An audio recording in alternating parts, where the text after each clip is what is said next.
What's happening? What's happening? What's happening? Of course, you know it's your boy B-Hot Radio. Shout in, stepping in the building. I got an A-Town legend and architect off in this thing. DJ Taz, what's good with it, boss? Boy, what's happening, man? You see what's going on, man. You know, so I'm at the Beehive, man. You know Hey, I'm in the first Beehive of all, thing, Taz, man, I got to say, appreciate you pulling up on a player, man. Okay. Hey, man, it's an honor, man. I promise you, man. You know what I'm saying? When I got the call, I'm saying, well, I'm there. Exactly. Immediately. I mean, Taz, I need you to take me to day one, though, sir. What was it that made you get into this music game?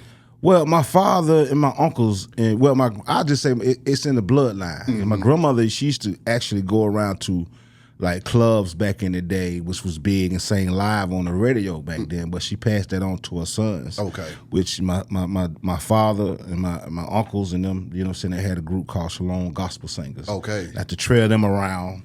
But you know, my mom knew what I was going to be before I knew what I was going to be. Damn. So she got my first keyboard at the age of 10. Yeah. And I'm fingering around, and I'm like, I seen some guys in my neighborhood start, you know, DJing and rapping, and, you know, had a whole crew that I want to be a part of. Mm-hmm. And I seen him at a talent show, and I seen one guy, Party P, get up there and start DJing. Mm-hmm. And I said, that's what I want to do. Mm-hmm. Right there. And I told my mom, dude, she got my first turntable. I went to work at Burger King for 2 weeks, got my check. Then I went to go get the rest of the equipment because, you know, the guy, Party P, was selling his stuff. So I just stayed in the room trying to figure it out. Exactly. Till I moved with my dad, you know. But from the DJing side to the actual music making side, man, how did you get into the production of it all? My best friend, Cutmaster Swift, DJ Swift, who DJ for Outkast, right now, Big Boy. You know what I'm saying? So when I moved in my dad with my pops in Polar Rock in Lakewood. Okay, then now Polar Rock, that wasn't no goddamn joke. I know about Polar Rock. In Zone 3. Shit. Swift stayed like, you know, right around the corner about 4 houses down. Okay, then. You see what I'm saying? So he was the DJ in that neighborhood. I was new to the neighborhood, but we had something in common, which was music and DJing. So we stayed in the lab figuring it out. Then so when he got off in production, I got off in production. He showed me how to kind of work the equipment, the SB1200. Yeah. And then Corey Wilson from Masters of Masters started showing me some things. But it was already there, you know what I'm saying? Like musically it was already there. My dad showed me how to kind of like really play keys and stuff like that. Yeah. With the keyboard when I moved in. I moved with his piano. He actually had a piano in the house, you know what I'm saying? So I just tinkered with that. Don't know how to read now, know the music. But I just know what kind of feel good and what sounds good. Exactly. So I'm saying? So when I figured once I learned the basics of how everything works and putting it together, then I'm like, I can make my own then from that point. Getting into that early booty shake scene in the ATL, man, what was that like? And what was that Atlanta like at that time? Well, you know, you got to understand, man, you know, Atlanta came off the yeet culture. Yeet, you know what I'm saying? So, you know, Swift, you know what I'm saying, the crowd pleasers, you know, we made those dance tapes for those dancing crews. Okay, then. Back then, you know, also we did the house parties or whatever. Mm-hmm. So, but when we got into production, you know what I'm saying, like, you know, Luke was banging, of course, way back then, 2 Lot Crew was banging. Yeah. But Kilo, we was in 4th Ward at my mom's house on the back porch. You know what I'm saying? I already had made a bass track already, but it was a unique one. Mm-hmm. And he came to me, you know, I'm trying to do my best impression of Kilo. My best impression of Kilo, like, Taz off, so, you know, we need to make a shaky booty anthem. You know, so he said, my mom was a shaky booty dancer, and, you know, this is Atlanta, and we got a lot of shaky booty clubs, and he said, I want to make something like Private Dancer, like Tina Turner. Yeah. But he said, saying Private Dancer, I want to say Nasty Dancer. What? And then he started singing the hook. You know what I'm saying? Yeah. So I'm like, I'm looking off into space like, oh, I see it. Yeah. Right? So we get back to the lab, man. He asked me did I have somebody to sing the hook. Mm-hmm. Man, he did a dummy track of the hook at first. Yeah. Then we got Melanie Patrick on the hook. You know what I mean? So I didn't, you know, I'm new into like recording and everything like that. So I couldn't see the final product. But low laid verses down, I'm thinking we done. But we went to the Big Boy studio and relayed everything, you know what I'm saying, tracked everything out. Yeah. And first time I seen it, first time I been in Big Boy studio, I'm like, I thought it was a spaceship when I walked up in there. Hell no. Hey man, Yeah. you know. But you know, and that's kind of how that happened with the Shake a Booty stuff, man. You know, plus, you know, I used to DJ at the Silver Fox too, on Bankhead, you know what I'm saying, for 2 years. You know what I'm saying? So, you know, Sunday nights. Anybody know about the Silver Fox on Sunday nights in Atlanta? Yes, sir. It was all the way live, you know what I'm saying? So now, what about, I need to go back to Nasty Dancer though, man, because that's probably one of the greatest songs too to come out of the ATL. That's one of them songs that kind of set the stage for the Atlanta that we would wind up living in right now. The twerkulation, so, come on now. So when that song started going crazy, what the hell was going through your mind right then though, Tad? Hey man, I'm gonna tell you, I'm like going to the store in Fourth Ward, you know what I mean? Walking to the store, and I hear Nasty Dancer in somebody's car. I'm like, hey man, they ain't supposed to have that tape. Cause you know, like I said, I didn't know the business. You know what I'm saying? So I said he ain't supposed to have that song. And I'm like, and another car come by and I hear in their car. Yeah. And I realized it was on the radio. Yeah. Turned back around, went back in the house, turned it on the radio. And back then we had the beepers. Yeah. And my beep was just beep, beep, beep, beep, beep, beep, beep, beep, 911, 911. So everybody that I let hear it, they paging me, you know what I'm saying? Come on. So and I'm like, right then and there, I'm like, yo, it was just something I never imagined at that time. Cause I just love music anyway. You know what I'm saying? I'm like a music connoisseur. I just love music. It's my passion. What I love to do. Period. But for it to see it actually work and how it works, you know, with the labels and the artists and you know the people that's involved, hey man, it was a great feeling. Okay, so then also at that time, how did that make you feel though? Was that your first hit that went out the park? That's my first hit record. I had been like, you know, recording other groups like Thomasville Click, you know what I'm saying, with the guys over in Thomasville. And you know, just certain people, some guys from Jacksonville, Florida. I was just, you know, tinkling around. But you know what I'm saying, like I ran the Kilo at the Silver Fox. Yeah.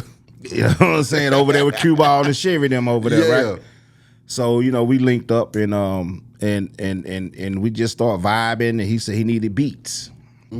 He always says, Taz, send me 5 beats, even to this day. Yeah. Taz, send me about 5 beats. Okay. So I'm saying, like, but anyway, so I don't know how I sent it to him, but I had it on a tape at the time. We didn't have email, we didn't have none of that. You know what I'm saying? Yeah. So, you know, I think when I actually went on a road with him and King J, I just say put this in the tape there and play to my beats while we ride to the show. Yeah. Yeah. Taz, I want to get that one. I want to get that one. You know, I want to get that one. I'm like, all right, cool. You know what I'm saying? So, but yeah, that's kind of how it happened, man. But how it made me feel, bro, like it was like a dream come true.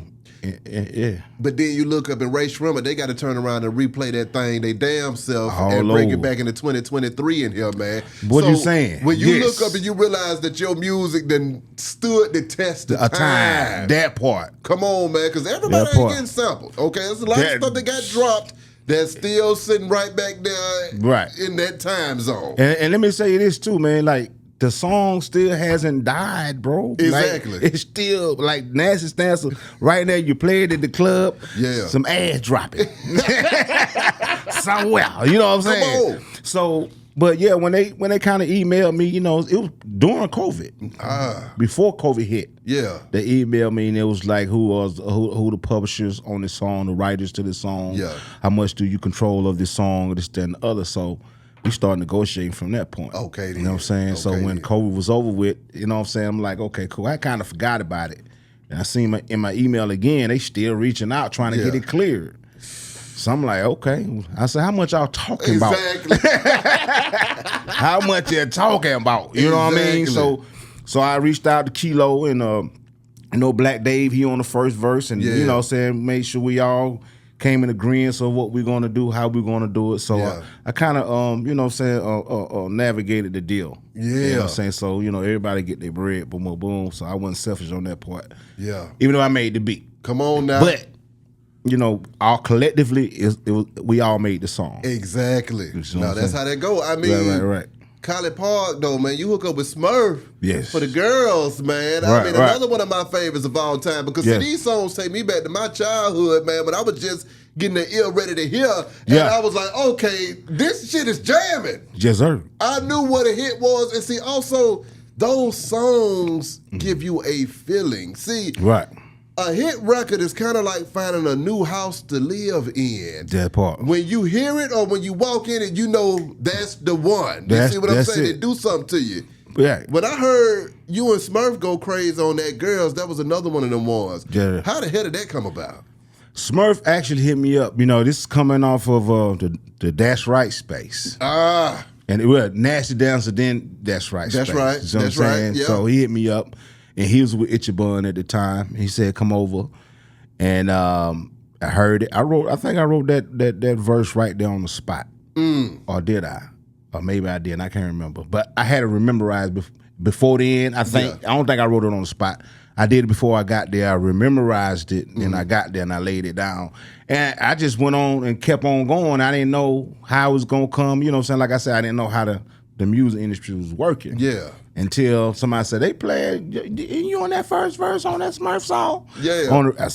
Once again, the radio. Turn on the radio. And there it was. I said, okay. Then Smurf started calling me for shows. And then we on doing shows with Luke, Good and Mob, and these people, that person, you know what I'm saying? Do or Die, you know what I'm saying? So we doing shows like that. And I'm like, okay, cool. Yeah. That's right, going crazy though, man. You got you one out of that thing. So I mean, what was it like when you was the star of the show and saying, you know what, that's right, it's my time in this thing? Yeah. Well, I mean, you know, it's kind of ironic. Me, Kilo like my little brother. You know how little brothers get on your nerves at times. So me and him got into it. We fell out. You know what I'm saying? So I'm like, okay, now what I'm gonna do? Right? So, you know what I'm saying? Throughout my networking and everything like that, man, I reached back to Chris Jones. I actually went to Swift House because I didn't have a studio to work out of. I made the beat over at Swift House. You know what I'm saying? And then I actually tried to get Kilo on the verse, but he was still mad at me. So I was kind of like, okay, you going to act like that? So I'm going to call Raheem because I know him. Raheem was kind of beefing at the time. I said, I'm going to call Ra because I said he tried to charge me too much. I mean, you know what I'm saying? Kilo tried to charge me too much. But anyway. Yeah. I reached out to Ra. He said he'd get on it, and I said I need somebody to sing on it because I still wanted the same vibe. I want to still kind of like have a female singing on the hook like Nasty Dancer. And he turned me on to Miss Nika. Okay. And then I asked her to sing the hook over the phone. Yeah. And I'm like, oh yeah, she the one. That's what I'm saying. So we went in the lab, and when she laid it, I think she went in there. I think she was one take shorty. She went in there and sung that thing. I said, will you marry me? Will you marry me, baby? Oh, Miss Nika. Break down that Atlanta at that time, though, man. I mean, what was the city like just being able to maneuver, and then the club scene and the Freaknik, man? Talk to me about that, Tam. Hey, man, listen, bro. Like I said, man, it's so much, bro. Like I wish we had phones back then, but now we just got stories. Yeah. Matter of fact, Hulu just reached out to me because they want to play Nasty Dancer on the Freaknik documentary, which is another ching. Come on. So anyway, man, it was like I said, our first show, or first big show, because me and Kilo was doing shows. I was just DJ, and producer. So I didn't know we had a show. You know, I was on the west side this time on Division Street. So he said, Taz, you ready? I'm like, ready for what? Here we got a show. I'm like, I didn't know we had a show. Yeah. He pulled up in an all white limo with King J in there. The first time in the limo and everything. Simon, you remember Simon? He used to have the limos back in the day. Yeah. So they pulled up, man, went in there. I ain't know where we was going. I'm like, hey, where we going? We're going to the gate on Columbia Drive. Yes, sir. So we pull up down there, man. When I tell you, it's the outside parking lot packed. People trying to get in. It was like 5,000 people out there, bro. I'm talking about, listen, get in there, man. That thing is packed. And he did Hear What I Hear. Yeah. He did Cocaine. He did, then he dropped that Nasty Dancer drop, bro. The whole stage full of ass. Woo! My just God. Dropping, you know what I'm saying? But it was during the Freaknik era, man. Like I said, I frequent in 4th Ward too. You know what I'm saying? My brother then was over there, man. I just walked outside, Man, we didn't have to go nowhere. Yeah. Because it was right there on Boulevard. Yeah. It was right there. Come on, man. Freaknik was right there. Everywhere you went was Freaknik. Freaknik, yeah. Everywhere you went. I don't care where you went to. You had, listen, you better not get in no car. Yeah. Because it's going to be hard to maneuver around. You want to go nowhere? Yeah. Where did you think the Atlanta music was going to go from that point? Did you feel like it would turn into what we have now, or do you just feel like y'all just had something going on at that time? I was just happy to be a part of it. You know what I mean? Like I was like, I just wanted to make my mark. You know what I mean? Like I just know I was part of something that was moving forward because we didn't have our own scene at the time too much. You gotta understand, this is kind of around the same time, you know, Outkast dropped too. Like 95, 96 around that area. Kilo drop, you know what I'm saying? Like, so, you know, of course, you know what I'm saying, the Shake a Booty stuff was winning back then because, you know, with the Freaknik. But exactly. I was pushing not to be local.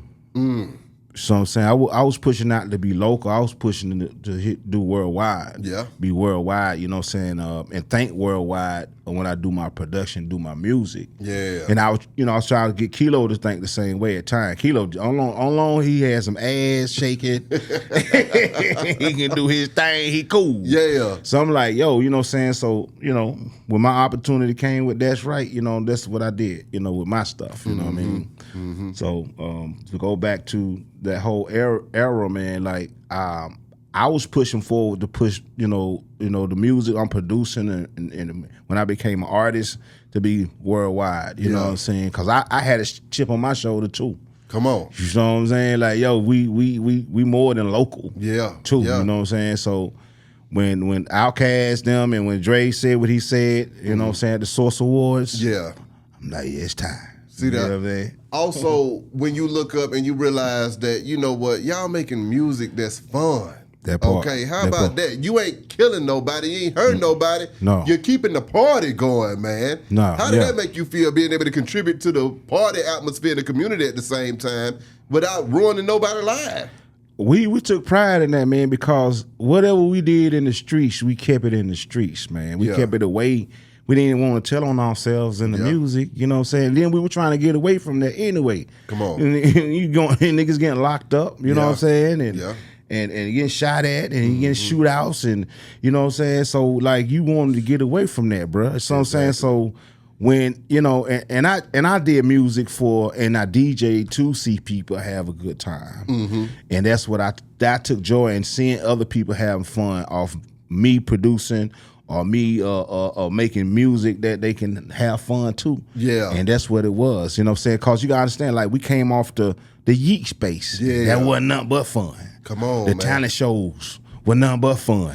You know what I'm saying? Like, the underground wasn't nothing but fun. You know what I'm saying? So it was just the fun elements of Atlanta at the time. The dance culture, to me, went off into, you know, kind of help, and the skate culture kind of helped shape the hip hop of Atlanta, if you think about it. The innocence of the city, though, man. The innocence, yes. You see what I'm saying? Because, I mean, it seemed like folks could just wake up, go outside and have a good time, and then come home. Yeah. You know, where do you think that went? I think, the music, like certain music that did get allowed to get up through there and support it. Yeah. And the drug scene. Most definitely the drug scene, you know what I'm saying? Then, you know, the gangster scene, you know what I'm saying? Like, being implemented into the music too. Yeah. You know what I'm saying? But I mean, some people did the gangster music with class and did it with purpose, you know what I'm saying? So, but I didn't, you know what I'm saying? Like, I miss those songs like what KRS-One put out, You Headed for Self-Destruction. Self-destruction, yeah. You know what I'm saying? It was like each artist had their own identity, you know, at the time, and no one tried to be like or sound like and glorified certain things, you know what I'm saying? So that's what, you know what I'm saying, to me, the difference is now of today. And like, you know, us being DJs, man, we seen what it was to be a DJ in the club and have people on the dance floor and keep them on the dance floor. Because you feel like if you didn't keep them on the dance floor, you wasn't a good DJ. Yeah. You know what I'm saying? Like, if you didn't keep them on the dance floor, hey, man, the only time, you know, even though if you put a slow song on back then, you know, you had people dancing with each other, slow dancing. Yeah. You know what I mean? Not trying to sound like no old cool and not trying to shoot down the youngsters. You know what I'm saying? So, but we had substance and we had morals. Damn right. You know what I mean? What was your favorite time back then, though, Taz? Where you just felt like you was having a time of your life making this music? The 90s, bro. Yeah. The 90s, man. I knew after Freaknik, everybody went down to Daytona. Facts. Facts, right? Yeah. You know what I'm saying? Like, that was exciting. There was the time of the Chronic was out with Dr. Dre. Yeah. You know what I'm saying? So, you know, we was high. we was be high. Come on now. You know what I mean? So that in itself, bro, like, you know, it was a culture. Everybody knew. We didn't have cell phones back then. Yeah. We just had word of mouth. You heard everybody going down to Daytona, right? Yeah. And then whatever happened after Daytona and so on and so forth, you know what I'm saying? So, and, you know, back then, too, we club hop, you know, so we might hit the Silver Fox on Sunday, the Sunset on Tuesday, on Wednesday, then we might hit, you know, this club or that club, you know what I mean? So it was like, you know, we were just young in our 20s or whatever, just club hopping and, you know, doing music, going to the studio, DJing party, DJing clubs, and so it was just the whole culture. That's what I enjoy it, you know what I mean? Exactly. Do you think we'll ever get that Atlanta back, man? I think to me, the purpose and I think the thing of doing the old school shows. Yeah. You know, when they do the old school shows, I ain't even gonna say old school, so I just say seasoned shows. Yes, sir. You know what I'm saying? Because you're only old as you feel. Come on now. So I say that when our generation comes out and come to our concerts and come to those parties where they do have those kind of themes or whatever, those memories. Yeah. I always keep that. Now, as far as the younger generation, I can't say. I don't know. Yeah. You know what I mean? Only thing I can say as OGs, we can at least try to have just, you know, be good examples if we can. If they looking, you know, saying they say, hey man, I want that what they got. Yeah. You know what I'm saying? That's the only thing I can figure we can say. You know what I'm saying? So I don't know. I'm hoping. Yeah. Yeah, no, I feel that. What advice though do you got for other producers and artists coming up in the game that want to get into it though? I just say, man, you know, don't give up, but you know, your passion and love for the music. It ain't about the money, it ain't about the fame, it ain't about all of that. Yeah. Because when it's all said and done, if all of that was stripped away from you, you still would have your passion and love for it. You know what I'm saying? So it's times I've done things without the money. Yeah. Because I loved it. I want to see it work. You know what I'm saying? It had a purpose behind it, getting it to the people so they can have and enjoy it and have fun to it. And not in a destructive manner. You know what I mean? Now. So it was a purpose behind it, you know what I'm saying? So that's pretty much my whole take on it, bro. What were some of your main learning lessons though that you had to learn, you know, coming up in this music game at the same time? Oh, the business, bro. Yeah. Like hard knock life, you know what I'm saying? And you know, I had to learn how to be humble. You know what I'm saying? I would have been probably a little bit more successful faster and probably like in whatever if I learned how to be humble. And I wouldn't let my emotions and my temper get the best of me. Yeah. You know what I'm saying? Yeah. So until I learned that about myself with my temper and allow, you know, that. So Taz, you was out here cutting a damn fool, man. Boy, was I?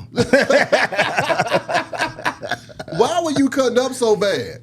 I mean, I didn't like the disrespect. You know what I'm saying? Like when like I say, man, I feel that. Certain parts I didn't like. Certain parts like a lot of people don't know, but I don't glorify. I got a, you know, street reputation. Too. Yeah. You see what I'm saying? Like I'm, you know, shootouts and busting heads and, you know, trapping or whatever. But I don't, you know what I'm saying, get off on that. But I took that mentality into the music industry.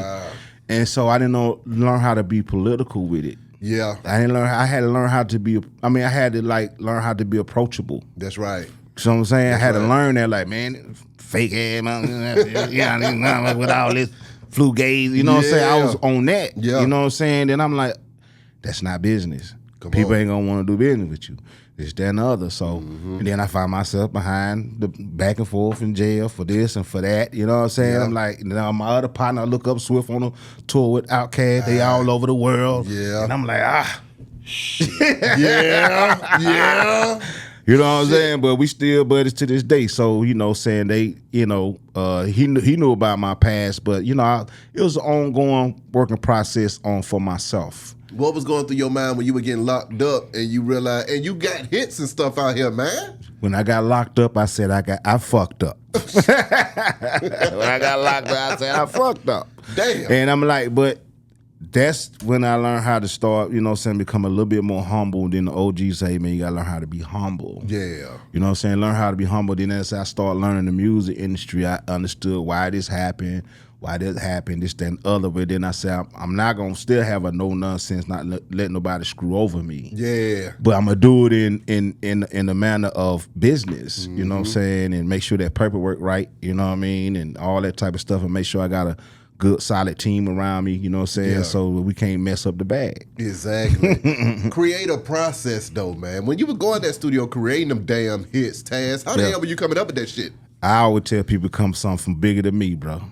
Something bigger than me. You know what I mean? Like, I don't know, from the DJ experience, you know, back in the day, we used to make those tape with the fast music going and the slow beats up on it, you know what I'm saying, or vice versa, just experimenting.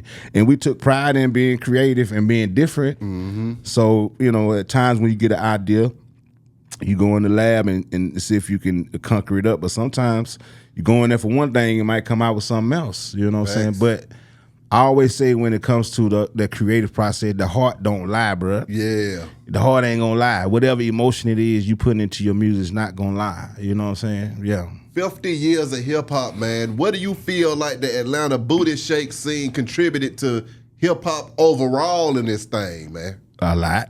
Talk to me. A lot, bro. You know, Atlanta being the strip club capital of the world, you know what I'm saying? We made music for that, you know what I'm saying? We made music for the Yeekers and the whole thing. And then, you know, some people got bits and pieces from us and took it other places and so on and so forth. But I think, you know what I'm saying, it contributed a whole lot, bro. You know what I'm saying? Even to this day, one thing led to another, and that part, one person, if he can do it, I can do it. Come on. You know what I'm saying? So, and that's pretty much what it is, bro. When you look at the Atlanta that we have now, and right now we dealing with a lot of folks dying and going to jail and catching RICOs, man. Yeah. What are your thoughts on that? I'm not too proud of that because you know, I can understand, but I can't understand if you getting all this money, you got your family out the hood, you know, you don't have to entertain that no more. Yeah. You know what I'm saying? Then your real partners, they tell you, hey man, listen, man, we gonna keep doing what we do because we got to. Come on now. But I'm saying, but then whoever the head man is that's got the money man, he got that bag. Come on. And say, man, y'all, you know what I'm saying, like, this gonna affect me because I'm affiliated. That's right. So they say, hey man, we gonna disannounce you. But we know you still with us, but go ahead and go. But if it's something you can do for us down the line to get us up out of this hole, come on with it. You know what I'm saying? But other than that, I think you don't have to prove yourself to nobody. Once you know who you are and know what your purpose is here on earth, man, hey man, that's over half the battle. Come on now. You know what I'm saying? So people gonna hate on you breathing the dead. They're gonna talk about you, you know, breathing the dead. So if you get your family out the hood, man, you ain't living in poverty no more, man, and you able to help people or reach back and do stuff, that's cool. It's a certain way you do it, man. You ain't gotta keep proving to yourself that you hard. Come on, man. You know what I'm saying? Prove to yourself you can make another hit record to help change the world. Exactly. In a positive manner. I mean, when you think about the positivity of the music, though, too, man, and you see the way the drill music and the music nowadays is just basically about killing, okay? Yeah. How the hell did it get here? What do you think was the change that caused everything to just turn to a situation where folks is dying on the wax and on the tracks and in real life? I think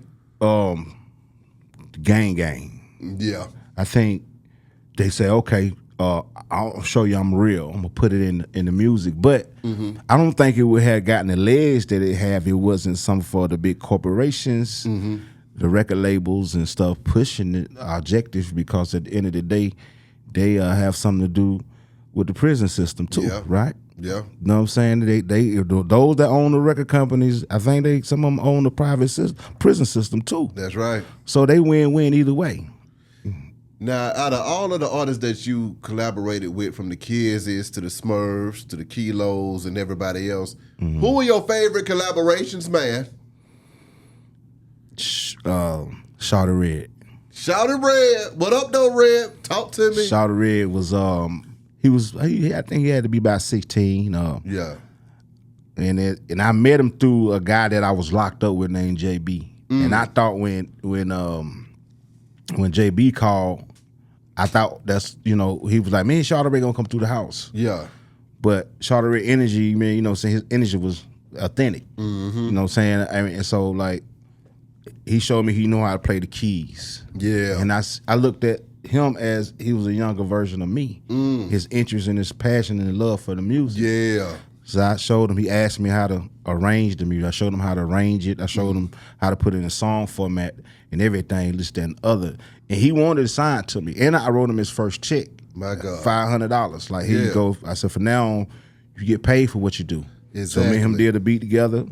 And he rapped on it. Shawty Red can rap too. A lot of people don't know he can. Shawty Red can rap. Yeah. So, but just to see that manifest, and I told him, I didn't want to be responsible for his career at the time, because I wasn't in position to put him where he needed to be. Exactly. But I did spread the word around. You know what I'm saying? What was it like when you saw him to go off to be one of the greatest producers of all damn time coming out of the damn city? Did you know that 16-year-old boy had all that shit that was about to come out of him on the way? I knew he was special. Yeah. I knew he was special. And when he got with Raheem and did Left, Right, Left for Drummer and did Drummer whole album. Yeah. And then he went on to do Jeezy stuff. Well, before he did Jeezy, did 404 Soldiers, I think, you know what I'm saying? And then he went on with Jeezy. That's when I'm like, but I didn't know that was him producing for Jeezy. But it's like, damn, that sounds like some production I would do. Damn. You know what I'm saying? The theatrical, the movie type stuff. And saying, and I'm like, then I find out it was him. Whew. I said, okay, I was proud. I was proud of him. I'm still proud of him. Man. Yeah. And then Kilo, of course, you know what I'm saying? Kilo, of course, man, he's an artist. Yeah. A true artist. Yeah. Like, he was my first, like, real look at an artist. Yeah. How artists live, what his creative process be, and this, that, and the other, like, performance, preparing for a show, preparing how to attack this track. Yeah. The ideas, you know what I'm saying? So, of course, Kilo, you know what I'm saying? So, we got a chemistry, like, we ain't got to talk for 5 years, but we get back together in the studio. It's going down. Click, the chemistry. Exactly. Boom, just like that, Come on now. Yeah.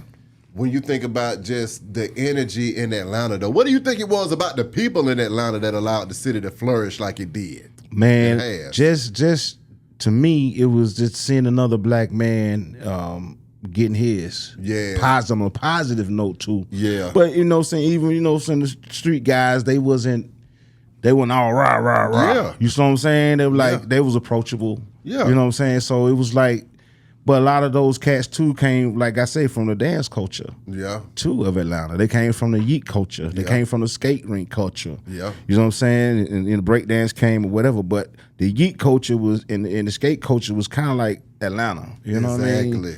So like, yeah, man. So it was that to me. You know what I'm saying? Where do you want to see the future of this thing going, and what do you predict it going? I think we need more versatility. In a more substance instead of one kind of music. I think creatively we need to start back, not by how much money a person has. Yeah. But let's get back to the true talent of somebody that's very talented. Come on. Let's respect those people too, those real creators of the music. Yeah. Don't, he driving a Lambo. He worth $20 billion. But what about the music though, exactly, bro? You know what I'm saying? Like, come on. Man, one thing I like about Thugger came with something different. Thugger jamming. he jamming. Come you on know what I'm now. saying? I like the Migos. Yeah, they Migos jamming. going crazy. They was you know what I'm jamming. saying? They different. But Yeah. you know what I'm saying? Like the G's are different, TIs and so on and so forth. They different. You know what I'm Yeah. saying? Not shooting nobody else down. Exactly. You know what I'm saying? Not shooting them down. I just think we should get more creative with the music, bro. Exactly. You know what I'm saying? Like, don't be scared to not use auto-tunes. Exactly. Come on. You know what I'm saying? I ain't shooting that down. You know what I'm saying? I'm just saying let's be more creative. Exactly, musically, man. Yeah. I mean, that Donkey Kong, that was another one that went crazy. Talk to me about putting that one together. I had came from Daytona, and I seen Cool Running. Yeah. DJs down there. Uh-huh. And also throughout the years, I've been back and forth freaking with some guys from Miami and some guys from Jacksonville. But they always talking about Jam Pony. Yeah. Down there. If you ever listen to that Donkey Kong, it kind of sound like some Jam Pony type stuff. Okay then. So I came back and told Kilo about the vibe that I had just experienced down in Florida. Yeah. You know what I'm saying? So, but Cooley C actually made the beat. He did the beat. Yeah. You know what I'm saying? But I brought the vibe to Kilo. And so me and him vibing back and forth on the hook and everything like that. So that's how that came about. Okay. Yeah. Okay. Now that was another one of them ones that just got the party started. What? I just remember them songs going crazy on the radio back then, man. And I mean, them songs made me feel good as a young man. Like, hey, man, shit, crank this hoe up. With big head bounce, Donkey Kong. Did my feet get in my door? Big head bounce, Donkey Kong. Come on, man. Yeah, man. That shit was just fun as hell. So that's what I'm saying. That's what the music is missing now, though, man. The fun part of of it, man. It ain't gotta be. It ain't gotta be serious. It ain't gotta be dark. Come on, It ain't man. gotta be murder, kill. Can we have some fun in this motherfucker? Let me tell you something, man. We enjoy going to the club and sweating and dancing with a girl. Come on. Or doing your dance routine with your homies. Come on, man. And then when the slow song come on, we like, man, where that girl at? I want to dance with her, baby. Come on. That's how we got our Mac on. Like, we want, hey, what's your Instagram? Now, let's get on the floor and dance. Or she might be already there on the floor. We approach her. Come on. You know what I'm saying? Then we in the ear. What you doing after the club? Come on now. Can I get your phone number? Come on. You know what I'm saying? Like, yo, that was the time. Like, you had no devices. That's you in that person. Come on, no man. in between. Exactly. You know what I'm saying? So exactly. I wish those times come back. Exactly. With that being said, though, Taz, what do you have to tell your fans? And are there any things that you're working on that we need to be aware of, sir? Yes, sir. Actually, right now, if you go on Tubi, it's a movie out called Uncle Rufus' Last Request. Okay, then. And it has Omar Gooden in it and Bruce, yeah. hometown favorite, Michael Collier, yeah. comedians and stuff like that. But we did get a song placement on that movie. Okay. You know what I'm saying? Yeah. And also, be on the lookout for a movie that we have already shot, but it made it to like 4 film festivals. You know, a few of them with honors. Is the Marvelous South Side Crew. You know what I'm saying? It's a story about my life, and you know what I'm saying, and cutting out the Swift life. Us coming up in Polar Rock. Okay, then. In Lakewood. And all hell breaking loose. In hip hop, you know what I'm saying? The hip hop culture when we was like about 15, 16, 17 years of age. A-Dog, you know, who's like one of the founders of the Crowd Pleasers. Yeah. You know what I'm saying? And then the guy Kaheem who actually shot the film. You know what I'm saying? So that's going on. And then, you know what I'm saying, it's another movie it's called Ganking. Okay. Ganking, you know. But also with the last movie, I got like 4 or 5 songs in that too. Okay. Tracks and stuff like that. You know, different production in there. It wasn't, you know, bass music. It was like 70s stuff. Yeah. 90s stuff, you know what I'm saying? So and Ganking too, I got some music off in that film too. You know what I'm saying? By What's Up, Soup? The Soup, you know, Soup from the A, so he shot the movie. So my main thing, man, right now. Oh yeah, one more thing. I got Southern Soul that I'm producing too. Okay. So it's already out right now. It's online called Southern Soul by DJ Taz, and who I got on that thing. I got your boy Wild Kyle from Jagged Edge on there. Yes, sir. And I produced a few songs for Kyle from Jagged Edge. Get It Out the Mud is one of them, and Jody. Okay. That's online too. So I'm just doing different kind of production, not only to see if I can do it, but to show my range of production. Okay. With that, you know what I'm saying? So And I just offered just to do a scoring of a new movie too. But I'm still thinking about it. No, I'm with you. You gotta take your time sometime too, man. I'm still thinking about it, man. So yeah, man. How can these folk contact you though if they need to get at you? Man, hit me on my IG, man. The Real DJ Taz. That's DAREAL DJ TAZ. Yes, sir. You know what I'm saying? Facebook Original DJ Taz. Cause I've been fighting to keep my name cause there's a lot of imposters out here. These fighters, yeah. Imposters. So I'm the original and I'm the real DJ Taz. You know what I'm saying? So you can hit my homeboy Pun, Big Pun, you know what I'm saying? What up, though, Pun? Big Pun in the game, you know what I'm saying? So y'all, if y'all know Pun, what's your social? My IG is Big Pun 2014.